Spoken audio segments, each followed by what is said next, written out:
제가 청년 시절에 저의 인생에 굉장히 영향을 주었던 몇 권의 책이 있는데요. 그 중에서 가장 영향을 많이 주었던 책이 뭐냐면 존 파이퍼 목사님이 쓰신 삶을 허비하지 말라라고 생각합니다.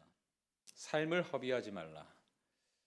제가 이 책을 처음 접하게 된 이유는 이 책의 제목이 눈에 확 들어왔기 때문입니다. 당시 청년이었던 저는 머릿속에 온통 나에게 주어진 이 인생을 어떻게 살아가야 될까, 또 무엇을 하며 살아가야 될까, 진로 고민도 많았고, 또 그리스도인으로서 또 청년으로서 살아가는 인생이었기 때문에 늘 이 고민이 제 마음에 자리 잡았던 것 같습니다. 그러다가 우연히 이제 서점에서 이 책을 발견하게 된 거죠. 삶을 허비하지 말라. 눈이 확 들어오더라고요. 그리고 이 서론을 읽어 내려가면서 당시에 이 책에 얼마나 많은 줄을 긋고 읽었나 몰라요. 그 중에 한 대목이 이렇습니다. 경고하겠다. 하나님을 높이는 기쁨의 길은 당신의 삶을 요구한다. 예수님은 말씀하셨다. 누구든지 나와 복음을 위하여 자기 목숨을 잃으면 구원하리라. 삶을 허비하느니 차라리 잃는 게 낫다. 하나님이 기뻐하시는 삶을 산다면 당신의 삶은 힘들어지고 당신의 위험은 높아지며 그리고 당신의 기쁨은 충만할 것이다. 제가 이 문구를 처음 읽는데요. 도무지 이해가 안 가는 거예요. 하나님이 기뻐하시는 삶을 산다면 당신의 삶은 힘들어지고 당신의 위험은 높아지며 그런데 당신의 기쁨은 충만할 것이다. 이게 무슨 말이지? 처음 읽을 때는 도저히 이해가 되지 않았는데요. 책을 넘겨가면서 이분의 이제 쭉 풀어가시는 내용들을 읽으면서 조금씩 이해가 되었고 또 한 가지 예를 통해서 이 내용을 완전히 이해하게 되었습니다.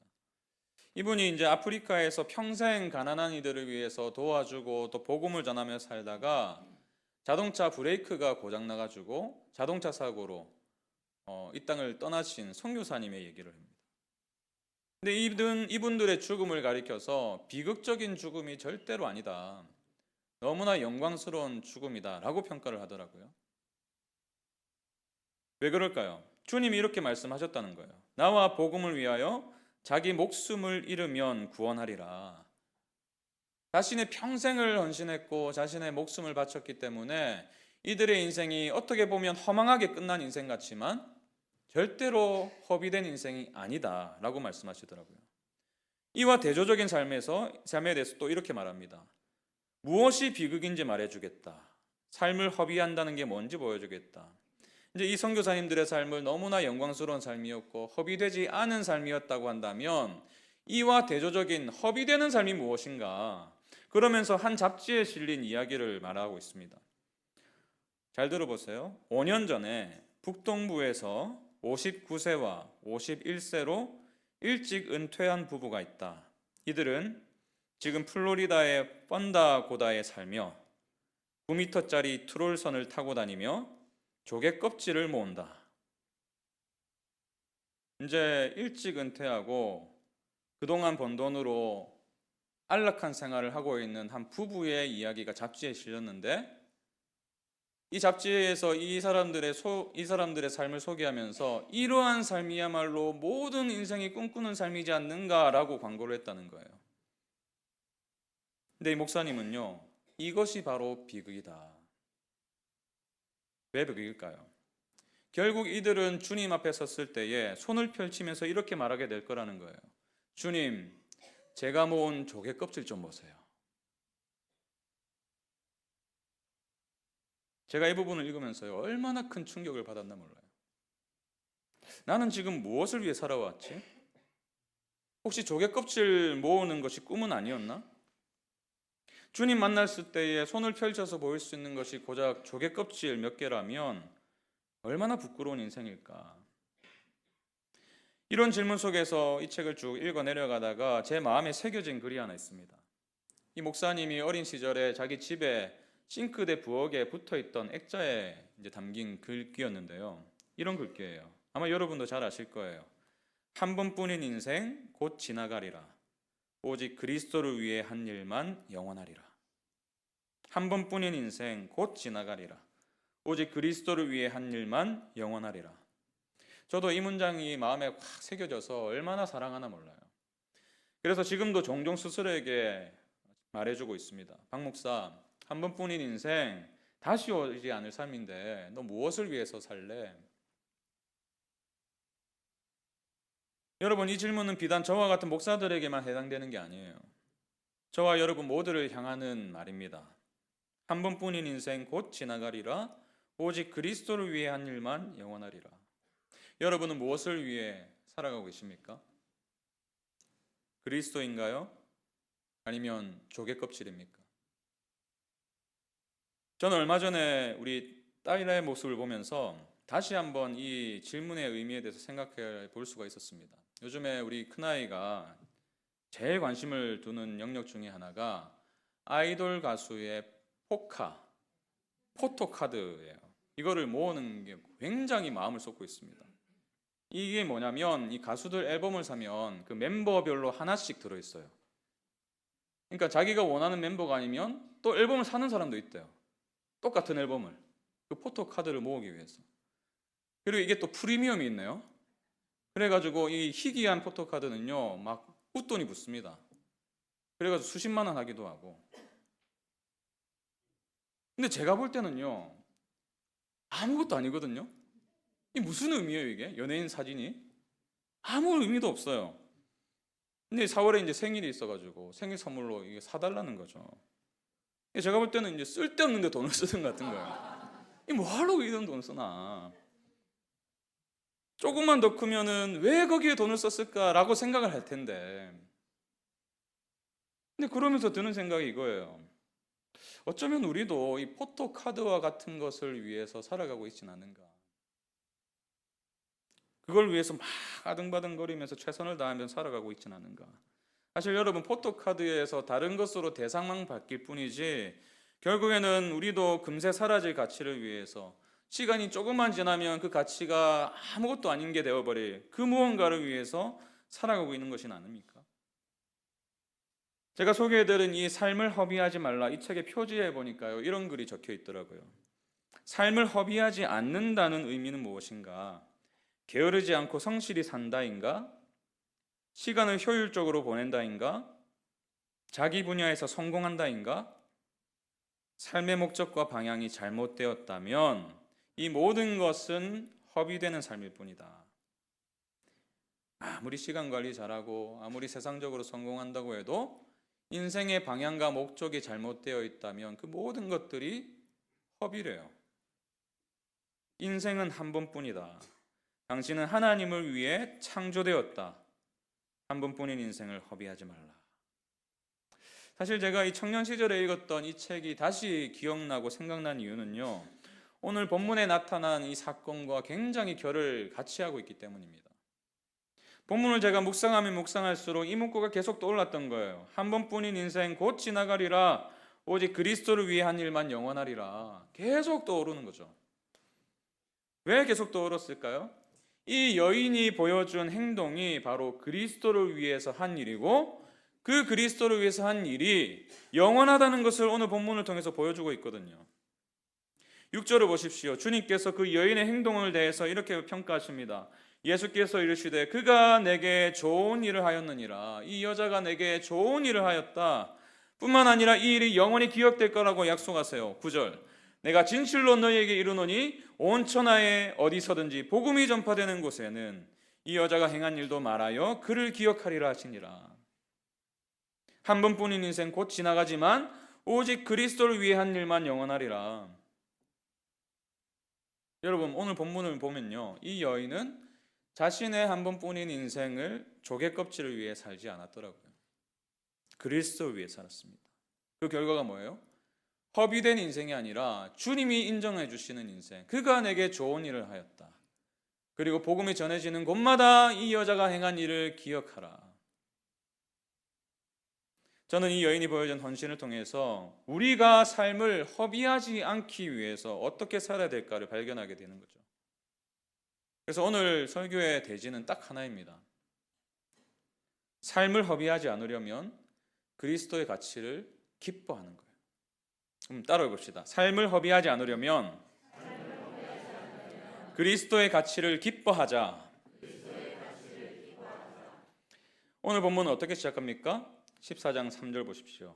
예수께서 베다니 나병 환자 시몬의 집에서 식사하실 때에 한 여자가 매우 값진 향유 곧 순전한 나드 한 옥합을 가지고 와서 그 옥합을 깨뜨려 예수의 머리에 부으니, 예수님께서 이제 예루살렘에 올라가셨습니다. 그리고 예루살렘 성에만 머무신 게 아니라 주무시러 베다니에 가시거나 식사하시러 베다니에 가셨어요. 가까운 거리였거든요. 근데 이 베다니라는 곳이 굉장히 의미 있는 게 뭐냐면 예수님께서 이제 곧 십자가를 지실 거예요. 죽임을 당하실 거예요. 이 땅에서의 마지막 순간을 이 베다니라는 지역과 예루살렘에서 왔다 갔다 하신 겁니다. 근데 이 베다니에서 이 여인이 나타났어요. 이 여자가 누굴까요? 우리가 좀 오해하지 말아야 될 사실은 이 비슷한 사건이 누가복음 7장에도 기록되어 있습니다. 거기도 향유옥합을 깨뜨린 여인의 이야기가 나와요. 근데 그 여인과 오늘 본문이 말하고 있는 이 여자는 다른 사람이에요. 다른 사건입니다. 누가복음 7장에 보면 배경이 갈릴리예요. 그리고 그 여인을 가리켜서 동네에서 유명한 죄인이라고 표현합니다. 근데 오늘 본문에는 그런 내용이 전혀 없죠. 그리고 베다니에서 일어난 일이죠. 그래서 사람들은 마태복음과 요한복음에 기록된 내용이 오늘 마가복음에서 기록된 내용과 같은 사건이라고 생각을 합니다. 저도 동의하고요. 그래서 오늘 이 여인이 누군가를 알 수 있으려면 요한복음을 가보시면 돼요. 요한복음 12장에 보면요, 똑같은 사건이 기록되어 있는데 조금은 차이가 있어요, 내용이. 근데 그 요한복음에서는 뭐라고 말씀하시는가 하면 이 여자가 나사로의 동생 마리아라고 표현합니다. 우리가 잘 아는 마리아예요. 근데 이 마리아가 무엇을 했다고 기록하고 있죠? 매우 값진 향유 곧 순전한 나드 한 옥합을 가지고 왔다고 해요. 이 향유 옥합의 가치가 얼마나 되었을까요? 당시 문화에서는 이 향유라는 게요, 우리가 아침에 외출하기 전에 칙칙 뿌리는 그런 향수 정도의 값어치가 아니에요. 귀한 손님을 대접할 때나 장례를 준비할 때나 특별한 축제가 있을 때나 종교적인 의식이 있을 때 특별하게 사용된 겁니다. 그리고 특별히 이 나드 향유는요, 이 구하기가 쉽지 않은 거였어요. 히말라야 산맥에서 추출된 식물에서 이제 추출된 향유였기 때문에 이 중동 지역에서 구하기가 어려운 거예요. 그래서 비쌌죠. 굉장히 비쌌습니다. 우리는 이어지는 구절을 통해서 대략적인 이 향유옥합의 값을 알 수 있는데요. 14장 5절 보세요. 이 향유를 300데나리온 이상에 팔아. 그만큼의 값어치가 있다는 거예요. 300데나리온 이상의 값어치가 있다는 겁니다.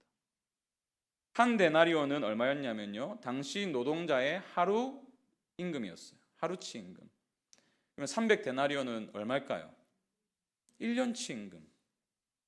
오늘날로 치면 대략적으로 연봉 3천, 4천. 굉장히 비싸죠. 여러분 3천만 원짜리 향수 써보신 적 있으세요? 근데요, 이 마리아가 이 향유옥합, 이렇게 비싼 향유옥합을 깨뜨렸대요. 그리고 예수님의 머리에 부었답니다. 제가 깨뜨리다는 단어를 찾아보니까요, 완전히 부수다, 완전히 파괴하다, 이런 뜻이에요. 무슨 말입니까? 이게 너무나 이 비싼 향유니까, 이 1년치 연봉에 해당되는 이 값이니까 아까운 나머지 한 방울만 톡 떨어뜨리더라가 아니라는 거예요. 완전히 깨뜨려서 한 방울도 아낌없이 다 예수님의 머리에 쏟아 부었단 말입니다. 당시에 이 마리아가 당시에 알아주는 갑부라 가지고 집에 그 향유옥합 비슷한 게 한 20개가 있어 가지고 이거 하나쯤이야 깨뜨려도 되지, 그래서 깨뜨린 게 아니에요. 이 당시에 여성들은요, 굉장히 경제활동에 제약이 많았습니다. 그래서 이 여인이었던 마리아가 이 정도 3천만 원 정도의 이 향유옥합을 준비하는 건요, 거의 불가능한 일이었어요. 그래서 학자들이 어떻게 보냐면, 어쩌면 이 마리아가 결혼 자금으로 평생을 모아둔 금액으로 산 것일 수도 있다. 또는 이 마리아의 결혼 자금을 위해서 갑오로 물려준 것일 수도 있다. 그러니까 값만 비싼 게 아니라 정서적으로 굉장히 값어치가 있는 물건이었어요. 어쩌면 다시는 만져보지 못할 돈을 지금 예수님께 쏟아부은 거예요. 그래서 주님도 이렇게 말씀하시죠. 8절. 그는 힘을 다하여 내 몸에 향유를 부어. 그는 힘을 다했대요. 향유를 붓는데. 이 향유병이 워낙 무거워가지고 막 끙끙거리면서 부었습니까? 그런 말이 아니죠. 그때 향유옥합은 목에 걸고 다녔거든요. 가벼운 거였어요. 근데 무슨 말이죠? 이 힘을 다하다라는 것을 제가 원어로 직역해 보니까요, 여자가 가진 것을 여자가 행했다, 이런 의미예요. 자신이 가지고 있는 것 가지고 부었다. 다시 말해서 가지고 있는 전부를 드렸다. 그래서 새 번역이 이렇게 번역하더라고요. 이 여자는 자기가 할 수 있는 일을 하였다. 자기가 할 수 있는 일을 하였다. 그리고 재밌는 것은 이 표현이 어디에 또 나오는지 아세요? 두 렙돈을 드린 과부. 그 과부를 예수님께서 칭찬하실 때 쓰였던 표현과 똑같은 표현이에요. 마가복음 12장 44절 새 번역입니다. 모두 다 넉넉한 데서 얼마씩을 떼어 넣었지만 이 과부는 가난한 가운데서 가진 것 모두, 이게 똑같은 표현이에요. 가진 것 모두 곧 자기 생활비 전부를 털어 넣었다. 두 렙돈은 진짜 얼마 안 되는 돈이거든요. 근데 그것이 자신의 전부였어요. 그래서 주님이 칭찬하시는 거예요. 여러분, 이 두 구절이 말하고 있는 게 의미가 뭐예요? 무엇이 그리스도를 위한 일이라고요? 자신의 전부를 드리는 것. 전적 헌신. 여러분, 전적 헌신이라고요. 여러분 표정 보니까 별로 안 좋아요, 표정이. 점점 굳어갑니다. 전부를 드려? 전적 헌신? 막 이 단어를 들으면요, 막 표정이 굳어져요. 여러분, 전적 헌신이라는 단어 들으면 부담스러우세요? 기쁘세요? 표정이 다 말씀하고 있습니다. 부담스러우시죠? 저도요, 이 전적 헌신, 이 마리아가 가진 것을 다 드렸다, 이 말이요, 이 부분에서 막혀가지고 진도가 안 나는 거예요. 어제 제가 잠을 몇 시간 못 자고 지금 나왔습니다. 진도가 안 나가는, 설교 진도가. 저에게도 부담이더라고요. 사실 우리는 뭐 나의 전부를 드립니다, 이런 말을 얼마나 편하게 사용해요. 찬양도 이런 가사 있잖아요. 나의 생명을 드리니 주 영광 위하여 사용하옵소서. 아무런 감정 없이 할 수 있잖아요. 나의 생명을 드리니 주 영광 위하여 사용해 주십시오. 얼마나 멋진 말입니까? 근데 제가요, 종종 이 찬양할 때마다 이런 생각이 드는 거예요. 여러분, 오늘 설교 준비하면서 계속 이 생각이 들어가지고 넘어가지가 않았습니다. 정말 나의 생명을 드리고 있나? 정말 내 전부를 드리고 있는가? 나에게 있어서 가장 값진 것, 내가 가진 전부를 예수님께 드릴 수 있나? 왜 막혔냐면요, 이 질문에 그렇다라는 대답이 안 떨어지더라고요. 그러면서 제자들의 반응이 조금은 이해가 되었습니다. 마리아의 이 전적 헌신을 보면서 제자들이 어떻게 반응했습니까? 4절 5절 보세요. 어떤 사람들이 화를 내어 서로 말하되 어찌하여 이 향유를 허비하는가? 이 향유를 300데나리온 이상에 팔아 가난한 자들에게 줄 수 있었겠도다 하며 그 여자를 책망하는지라. 이 마가복음은 사실 사람들의 이름을 잘 밝히지 않습니다. 근데 마태복음에서는요, 이 어떤 사람들을 가리켜서 제자들이라고 표현해요. 요한복음에서는 가룟 유다가 라고 특정 인물을 지칭합니다. 근데 이 제자들의 첫 번째 반응이 뭐였다고요? 화를 냈대요. 왜 화를 냈죠? 저는 이 본문을 묵상하면서요, 이 부분도 이해가 안 가는 거예요. 왜 화를 냈지? 이 향유옥합이 자기 거냐고요. 자기들 것도 아닌데 그 마리아 거를 자기가 깨뜨렸다고 해서 왜 화를 낼 일이에요, 이게?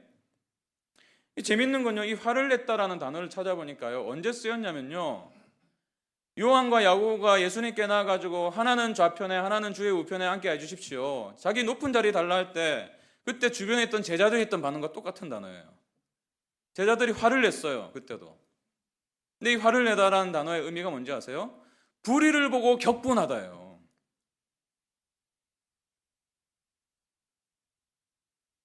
근데 왜 화를 냈을까요? 저는 이들의 말을 통해서 조금은 이해가 되었습니다. 4절 5절 다시 보세요.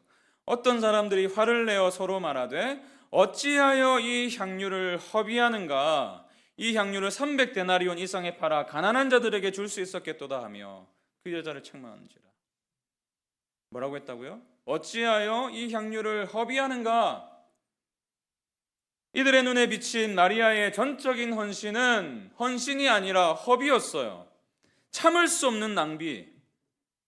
왜 낭비라고 생각했을까요? 아니, 그 돈이면 가난한 사람들을 도울 수가 있었단 말이죠. 이 돈이 얼마짜리인데 예수님 머리에 붓고 난리야. 가난한 사람들이 이렇게 많은데 그 돈이면 얼마든지 다른 일을 할 수 있는데, 얼마든지 좋은 일을 더 할 수 있는데. 여러분, 우리의 신앙생활 속에서 선한 것이 최선의 장애물이 될 수도 있어요. 선한 것이 최선을 가로막을 수도 있어요.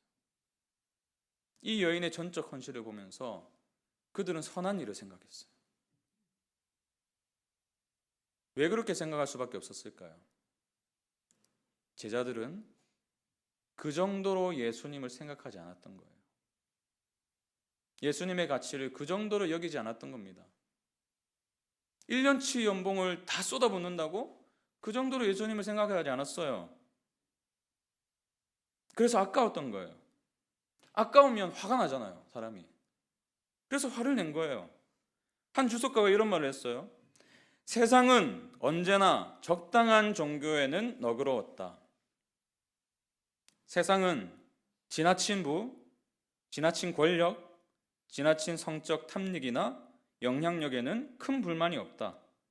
그러나 지나친 신앙, 지나친 헌신에는 본능적인 거부감을 느낀다. 바로 여기서도 그것이 드러난다. 이름 없는 이 여인은 예수님이 자신의 희생을 받기에 충분한 분으로 여겼다. 반면 제자들은 그렇지 않았다. 그들은 그녀를 심하게 꾸짖었다. 무슨 말이에요? 제자들이 마리아를 향해서 화를 내었던 결정적인 이유가 있다면 자기들은 적당히 헌신하고 싶었던 거예요. 근데 마리아가 지금 전적으로 헌신을 하니까 예수님은 중요한 분이었어요. 제자들에게도 중요한 사람입니다. 소중한 분이죠. 근데요, 전적으로 삶을 드릴 정도는 아니었어요. 가난한 사람들 돕는 거 선한 일이잖아요. 근데 전부를 달라고 하면 화가 나는 거예요. 그럴 수 없는 거예요. 예수님은 그 정도 가치는 아니니까요. 재밌는 사실은요, 이 사건 직후에 가룟 유다가 예수님을 넘길 기회를 찾더라. 예수님이 잡히시던 날 밤에 제자들은 다 도망갔습니다. 왜요? 예수님은 그 정도 가치는 아니니까요. 죽을지라도 부인하지 않겠다던 베드로는 3번이나 주님을 부인했어요. 왜요? 내 전부를 드릴 정도는 아니니까요. 제가 지난 교육자 회의 때 우리 사랑하는 동력자들에게 한 가지 질문을 던졌습니다. 여러분에게 예수님 어떤 분이세요? 예수님이 십자가에서 여러분을 위해서 죽으셨다는 그 사실이 어떻게 다가오세요? 여러분, 사실 신학교 갈 정도면요, 얼마나 많은 것을 포기한 인생입니까? 제가 목사로서 드리는 말씀이 아니에요. 신학교 갈 때는요, 저도 꿈이 많았던 사람이거든요, 사실. 근데 그 모든 것들을 다 뒤로하고 주님이 부르시기 때문에 그 길을 가는 거예요. 신학교 갈 때는요, 제가 포기한 건 눈에 들어오지도 않아요. 오히려 이 부족한 인생을 어찌하여 이 영광스러운 길로 걷게 하시는가. 저도 얼마나 그 질문을 늘 가슴에 새기고 교육자들에게 물어보니까요, 다 그런 마음이었대요. 내 전부를 드리겠다고, 부르시는 곳이면 어디든지 가겠다고, 아골골자 빈들에도 내가 가겠다고 막. 여러분, 제자들도 그랬잖아요. 주님 부르실 때 그들은 자신의 전부를 버리고 따랐어요. 근데요, 시간이 흐르다 보니 점점 욕심이 생겼어요. 예루살렘이 가까우니까 남들보다 더 높은 자리에 앉고 싶어하고, 세상의 영광이 눈에 가득 들어오고. 근데 저도 다르지가 않더라고요. 제가 강단에서는 얼마나 제가 정말 주를 위해 사는 것처럼 여러분이 그렇게 봐주시는 건 너무 감사한데요, 때때로 주를 위해 살지 못할 때가 더 많죠. 근데 얼마나 강단에서는 저는 제가 그렇게 사는 것처럼 얘기합니까? 주를 위해 죽으러 갑시다 막. 근데 정작 전부를 요구하실 때, 희생을 요구하실 때 어김없이 주님 그 정도는 아니잖아요 라고 손사래를 치고 있더라고요. 여러분 어떠세요?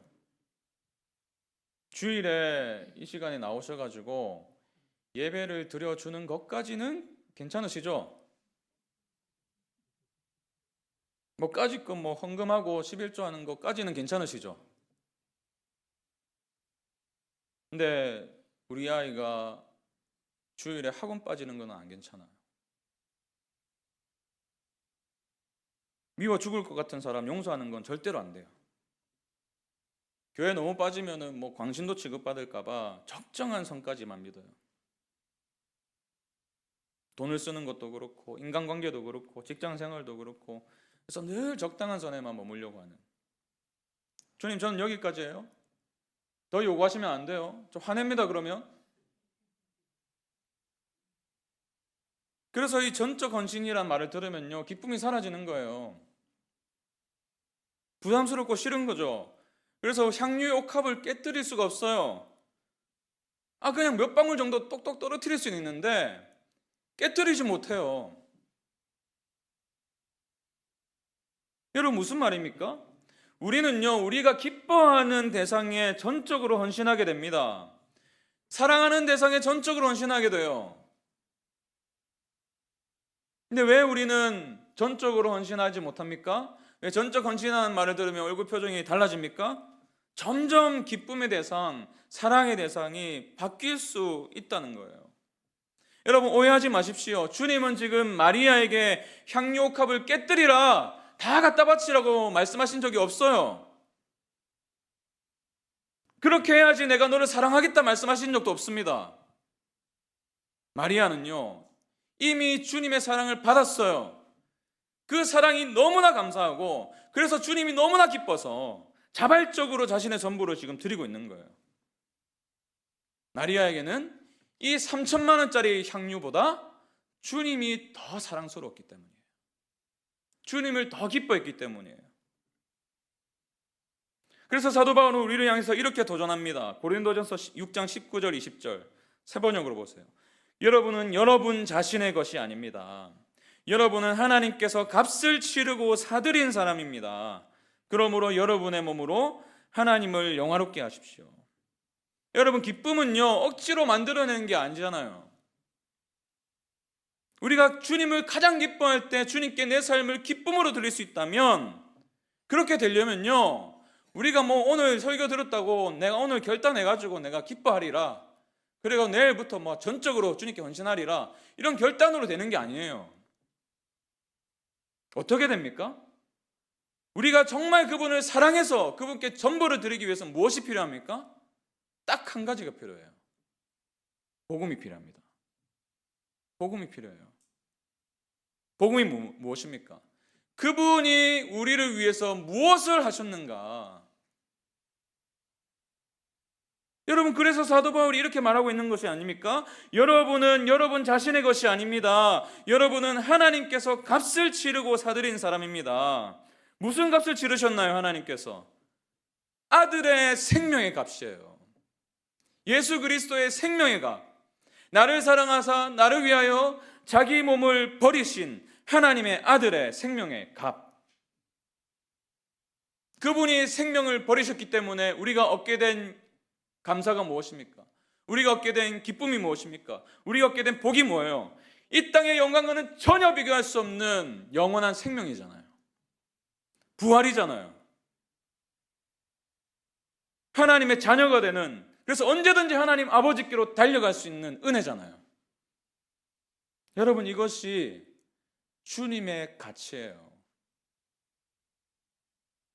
그래서 주님은 오늘 이 마리아의 전적 헌신을 복음과 연결시키는 겁니다. 9절 보세요. 내가 진실로 너희에게 이르노니 온 천하에 어디서든지 복음이 전파되는 곳에는 이 여자가 행한 일도 말하여 그를 기억하라. 왜 이렇게 말씀하셨습니까? 이 마리아의 전적 헌신 안에는 복음이 요약되어 있었단 말이에요.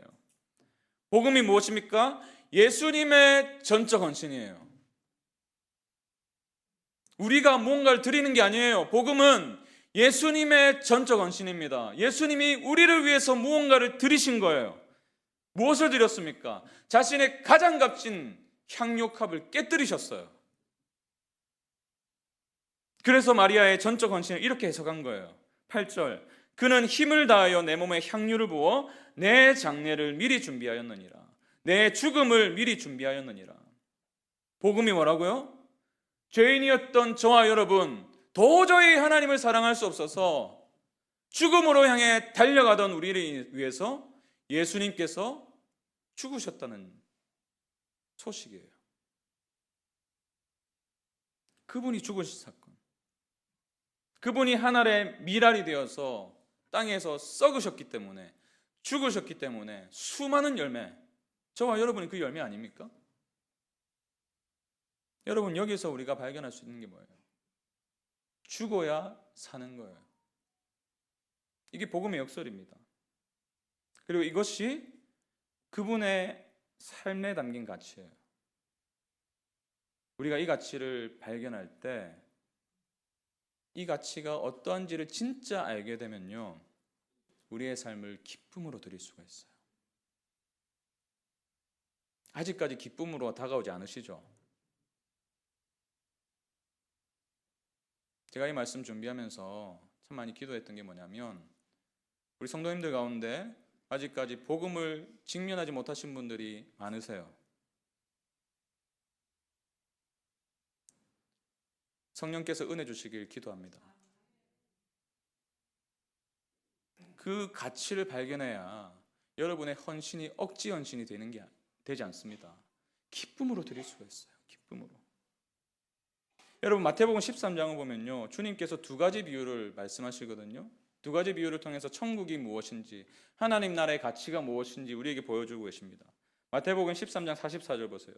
천국은 마치 밭에 감추인 보화와 같으니 사람이 이를 발견한 후 숨겨두고 기뻐하며 돌아가서 자기의 소유를 다 팔아 그 밭을 사느니라. 어떻게 이 사람이 자기의 소유를 다 팔았습니까? 어떻게 다 팔아가지고 그 밭을 샀습니까? 그 밭에 숨겨둔 보화를 발견했기 때문이거든요. 그 엄청난 가치를 발견했기 때문에, 그 가치를 발견했기 때문에 억지가 아니에요. 억지로 가가지고 막 그 땅 다 팔아가지고 억지로 갖다 바친 게 아니고, 어떻게 말해요? 기뻐하며 돌아가서. 여러분, 이는 손해가 아니기 때문입니다. 손해가 아니기 때문에 기쁠 수가 있는 거예요. 45절 46절도 마찬가지 아닙니까? 또 천국은 마치 좋은 진주를 구하는 장사와 같으니 극히 값진 진주 하나를 발견하며 가서 자기의 소유를 다 팔아 그 진주를 사느니라. 얼마나 값졌으면 자기 소유를 다 팔아서 그 진주 하나를 샀대요. 얼마나 값어치가 있는 진주였으면.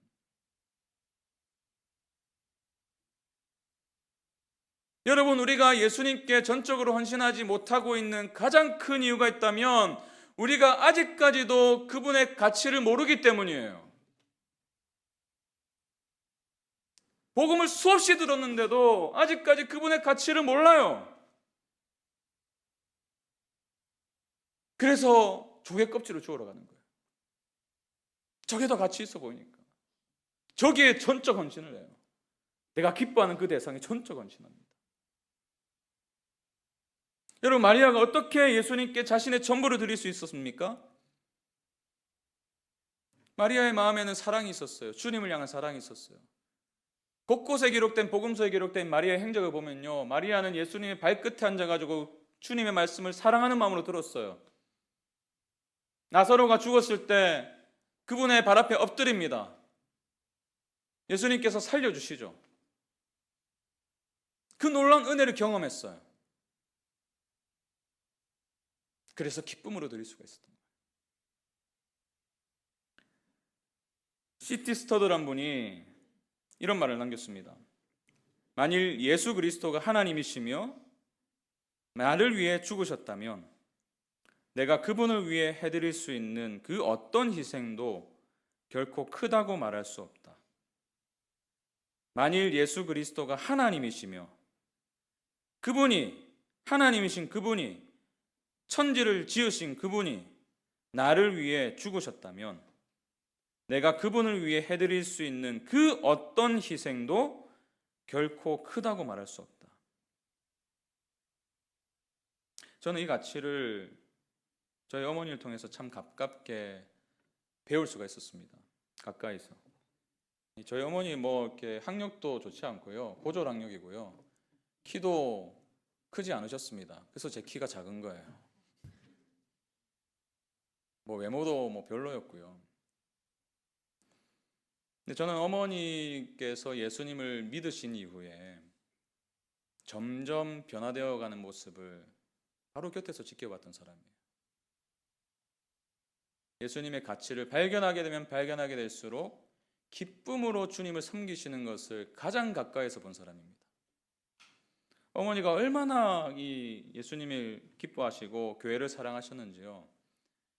이 암투병을 하실 때도 우리 교회 행모와 같은 그런 모임이 제 모교회도 있었거든요. 거기를 섬기셨어요, 어머니께서. 그래서 섬기시다가 웃음 치료가 필요하니까 웃음 치료 자격증도 따가지고 섬기시고. 근데 암투병을 하시면서도요, 기력이 있는 대로 있는 그날까지 나오셨어요, 모임에. 걸어서 나오실 수 있을 때까지 예배당에 나오셔서 두 손 들고 찬양하셨어요.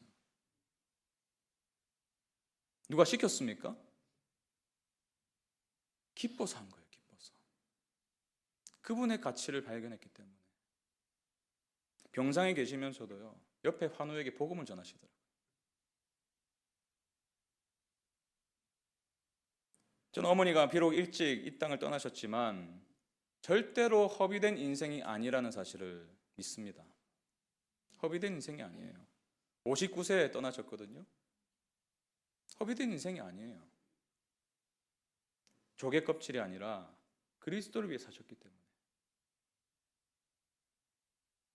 저는 우리 성도님들이 정말 복음의 진리 안에 감추어진 예수 그리스도의 가치를 발견하게 되길 바랍니다.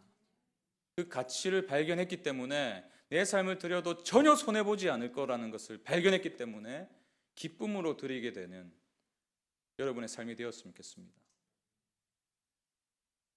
근데 여러분, 우리가 경험하듯이 주님을 위해서 살아간다는 게 쉽지가 않아요. 저항이 있습니다. 가족이든 뭐 직장 동료든 세상이든 우리가 이 전적인 헌신, 주님을 사랑해서 기쁨으로 한번 나아가려고 할 때마다 이 주변의 목소리들이 들릴 거예요. 주변은 우리를 막 화를 내면서 책망할 겁니다. 아침에 막 말씀 묵상해가지고 막 은혜 받아가지고 애들을 이제 복음의 가치를 양육해야겠다 다짐하는데 그날따라 애들이 막 고집을 피워요. 잠잠하던 가족들이 막 화를 돋구는 말을 합니다. 나름대로 신앙으로 잘 양육해왔다고 믿었는데, 자부했는데 어느 날 아이가 이 교회에 안 나가겠다고 선포를 해요.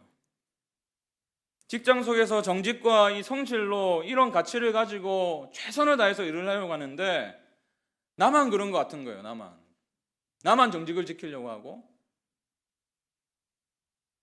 신회도 만들고 뭐 믿음의 사람들과 함께 뭐 직장에서 공동체도 만들려고 하는데 주변에서 이런 말이 들립니다. 아이고 유별나다 유별나. 뭐 그렇게 열심히 믿냐. 적당히 믿으라. 여러분, 그럴 때 우리는 위축돼요.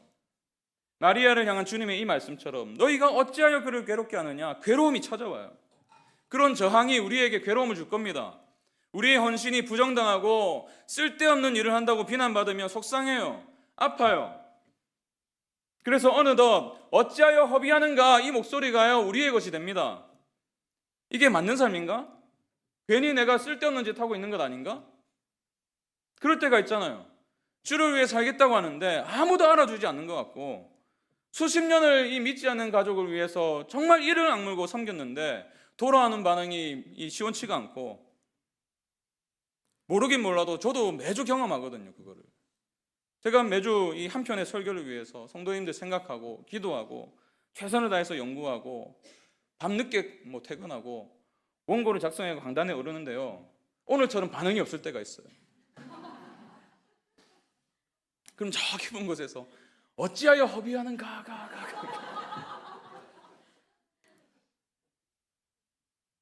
순장으로 섬기다 보면, 찬양팀으로 섬기다 보면, 찬양대로 교사로 섬기다 보면 애들 얼마나 말을 안 들어요. 남의 자식이라 때릴 수도 없고. 그렇게 섬기면서 우리는 종종 이런 목소리를 듣게 되는 거예요. 어찌하여 허비하는가. 그래서 포기하고 싶은 마음이 들 때도 있죠. 누가 알아주지도 않는데 내가 이렇게 희생하면 뭐하냐고. 근데요, 그때 우리의 마음에 조개 껍질을 향해서 막 달려가려고 하거든요. 근데 우리에게 주님이 이렇게 말씀하세요. 6절입니다. 예수께서 이르시되 가만두라. 너희가 어찌하여 그를 괴롭게 하느냐? 그가 내게 좋은 일을 하였느니라. 그가 내게 좋은 일을 하였느니라. 주변에서는 어찌하여 허비하느냐? 왜 쓸데없는 짓 하니? 주님은 그렇게 안 보세요. 여러분이 주님께 좋은 일을 하고 있대요. 여러분, 주를 위해 전적으로 헌신하는 건요, 여러분 당장 저 아프리카로 선교사로 떠나는 말 아니고요. 여러분 지금 자산 다 팔아가지고 교회 갖다 바치라 이런 말도 아니에요. 그런 거대 담론을 말하는 게 아닙니다. 여러분의 일상이에요, 일상. 애들과 다투는 그 일상, 부부간에 마음이 틀어져가지고 갈등하는 그 일상, 직장 동료나 상사가 마음에 안 들어가지고 막 얼굴도 보기 싫은 그 일상, 그 일상 속에서 주님이 이렇게 말씀하신대요. 우리가 주를 위해 인내하고 참고 먼저 손을 내밀고 먼저 용서하고 먼저 베풀면 그가 내게 좋은 일을 하였느니라. 주님은 우리의 헌신을 기뻐하십니다. 좋은 일, 이 단어가 히브리어로 토부라는 단어예요. 이 단어가 언제 쓰였는지 아세요? 하나님이 세상을 만드시고 보시기에 좋았더라. 좋았더라, 토부. 그 창조의 기쁨으로 여러분의 헌신을 기뻐하신대요. 기뻐하실 뿐만 아니라 여러분의 헌신을 잊지 않으신다고 말씀하십니다. 저는 어쩌면 여러분이 어디서 어떻게 헌신하시는지 다 인정해 드릴 수도 없을 것 같고, 다 찾아다니면서 칭찬, 아이고 잘했습니다 권사님, 아이고 잘했습니다 집사님, 한계가 있죠. 주님은 한계가 없으시잖아요. 여러분들의 섬김을 다 아세요. 그리고 기억하신대요. 9절 보세요. 내가 진실로 너희에게 이르노니 온 천하에 어디서든 복음이 전파되는 곳에는 이 여자가 행한 일도 말하여 그를 기억하리라 하시니라. 단순히 잊지 않겠다라는 차원의 말씀이 아니고 원어로 보니까요, 기념물로 삼으시겠다는 뜻이에요. 여러분의 이름이 적힌 기념비에다가 오늘 애들하고 지내면서 어려웠지만 그래도 인내한 것 탁탁탁탁 새겨주신대요. 찬양대 하면서 음치로 내 자신이 막 위축되어 있는데 그래도 막 찬양한 거 탁탁탁 적으신대요. 잊어버리지 아니하시니라. 여러분, 이 믿음 가지고 나아가십시오. 그래서 히브리서 6장 10절의 약속을 붙들고 살아가시기 바랍니다. 같이 한번 읽어봅시다. 시작.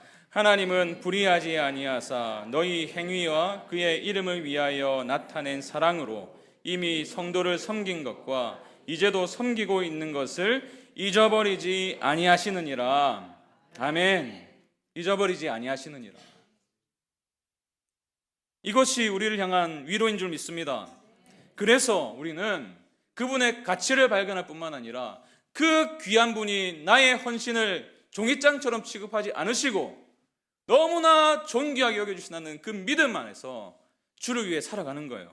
한 번뿐인 인생 곧 지나갑니다.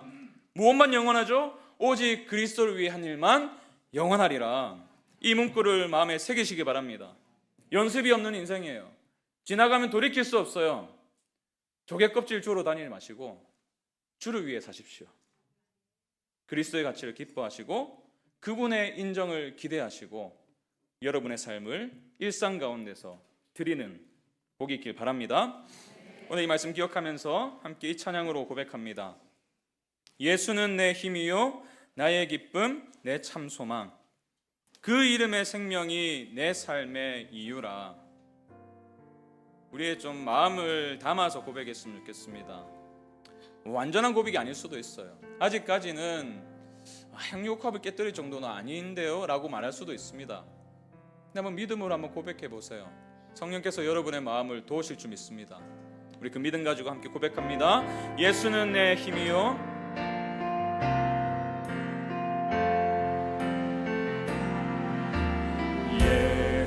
예수는 내 힘이요 나의 기쁨 내 참 소망, 그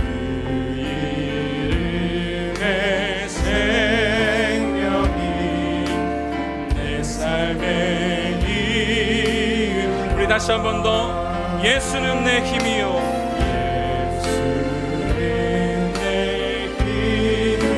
그리스도만이 나의 기쁨이시며 나의 참 소망 되십니다. 그 이름의 생명이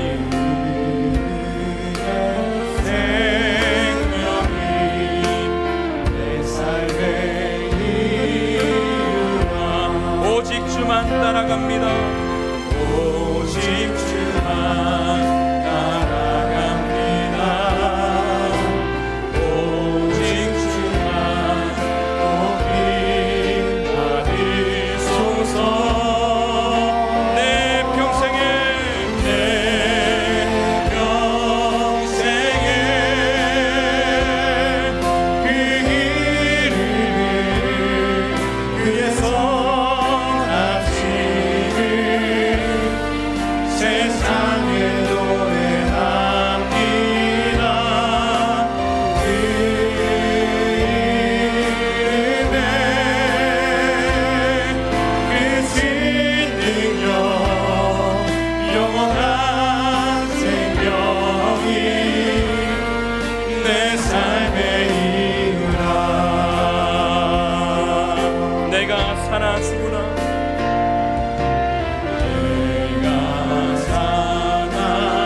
그분의 가치로 인하여 모든 것 다 드리니 나를 받으소서. 우리 다시 한 번 더.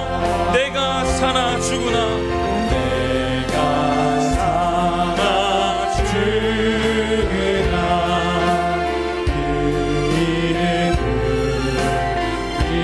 위하여 내 모든 것 다 드리니.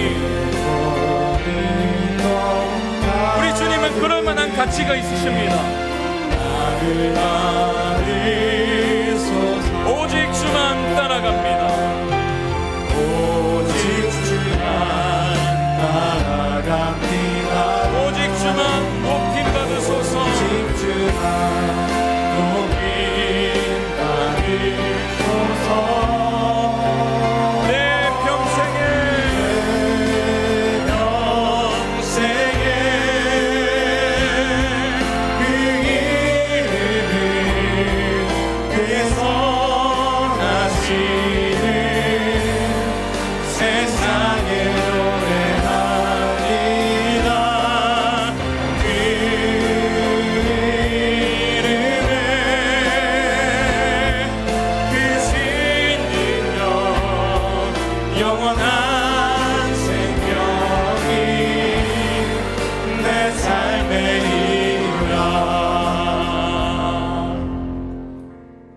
만일 예수 그리스도가 하나님이시며 나를 위해 죽으셨다면 내가 그분을 위해 드릴 수 있는 그 어떤 희생도 결코 크다고 말할 수 없다. 여러분, 우리가 어떻게 기쁨으로 우리의 삶을 드릴 수 있습니까? 그분이 하나님이신데 그분이 나를 위해 죽으셨기 때문이에요. 그분이 먼저 우리를 가장 기뻐하셨기 때문입니다. 사랑할 수 없는 자를 목숨을 바쳐 사랑하셨기 때문이에요. 그 사랑 안에서 우리는 비로소 그리스도의 가치를 발견하게 됩니다.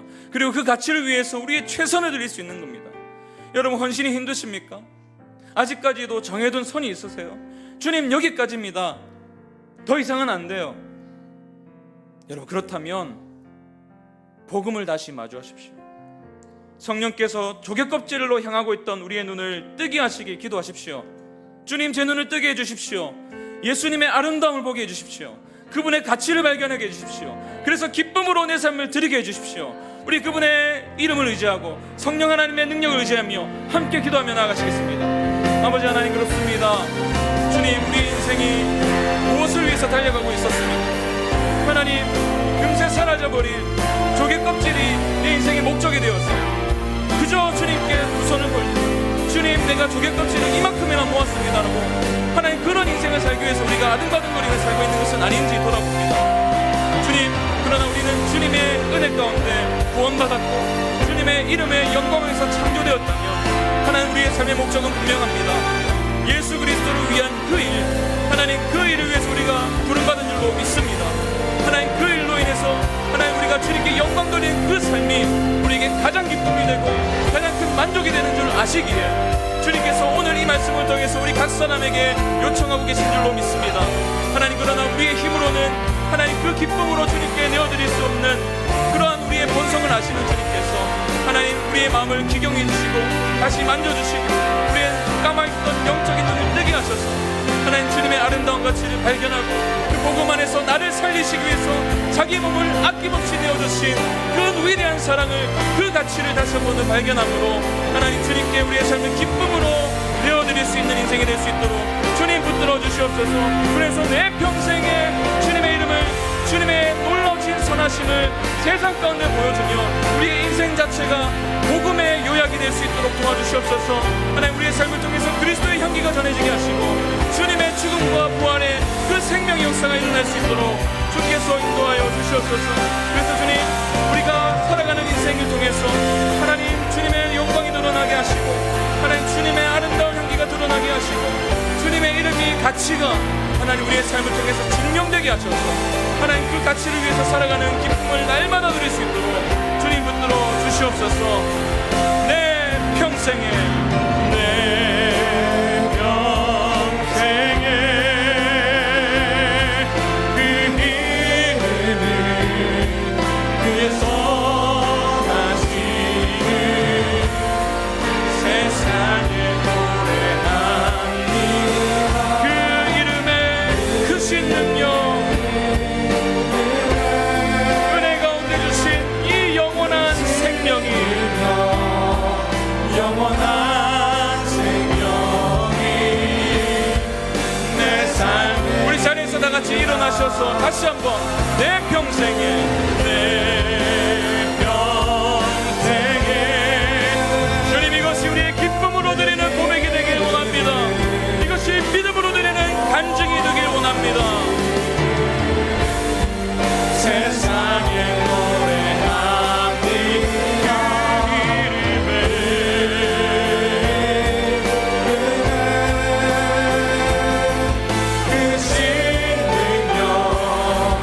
영원한 생명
주님, 우리의 한 번뿐인 인생을 결코 허비하지 않길 원합니다.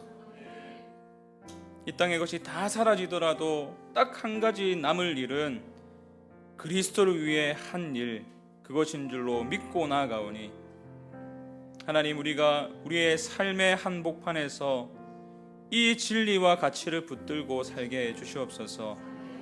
아이들과 씨름할 때, 집안일로 지쳐갈 때, 직장생활 속에서 여러 가지 갈등에 시달릴 때 하나님, 이 가치를 기억나게 하시고 오늘의 이 인내가, 오늘의 이 버팀이, 오늘의 이 섬김이 주님이 기억하시고 주님이 내게 좋은 일을 하였다고 인정해 주시는 사실을 굳게 믿고 소망으로 살아가는 우리 모든 성도들 되게 해 주시옵소서. 특별히 어려운 가운데 있는 우리 성도들에게 이 말씀으로 위로해 주셔서 하나님, 우리의 눈을 돌이켜서 조개 껍질로 향하고 있었다면 다시 주를 향할 수 있도록 이 복음 안에 직면하게 하여 주시옵소서. 이제는 우리 주 예수 그리스도의 은혜와 하나님의 크신 사랑과 성령의 지혜 주심이 그가 내게 좋은 일을 하였느니라 주님의 이 음성 기억하며 한 분뿐인 삶을 그리스도를 위한 영원한 가치에 헌신하기로 결정한 기쁨이 되는 교회 모든 성도들의 삶의 인생에 이제부터 영원까지 함께 하시기를 간절히 축원하옵나이다. 아멘.